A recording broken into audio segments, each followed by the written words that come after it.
So here we move with a step forward, and we are going to create a virtual machine, and we will utilize our virtual network which we previously created. So here you can see I have just selected the basic options which is required for creating the virtual machine. So from here now I am going to select the networking option, and from networking option here you can see we have virtual network. So from the drop down list here we have demo VN which we created previously, and when we select the demo VN, so you can see that by default subnet is already assigned to it. And if we move forward and verify other options, so public IP will be under the name of demo VM IP. So let's move and create the virtual machine. Here we have review and create option, so just click on it.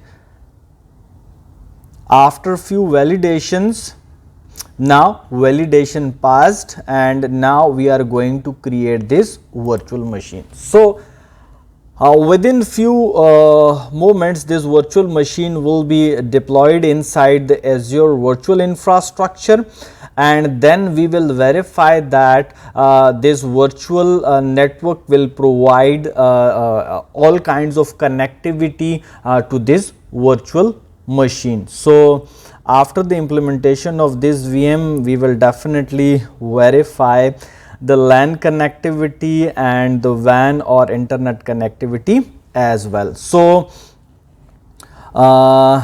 almost the process is completed regarding the demo VM.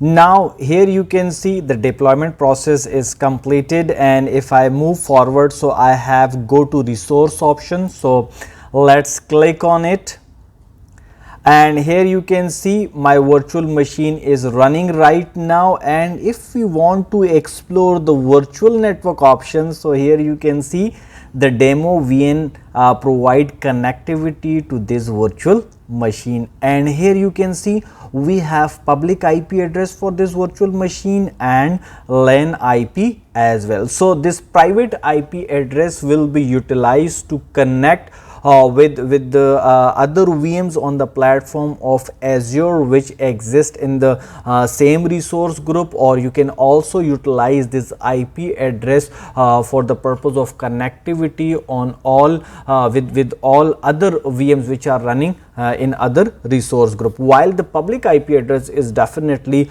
used for the purpose of internet connectivity. So let's make the remote desktop connection and verify the connectivity for LAN infrastructure and WAN infrastructure as well.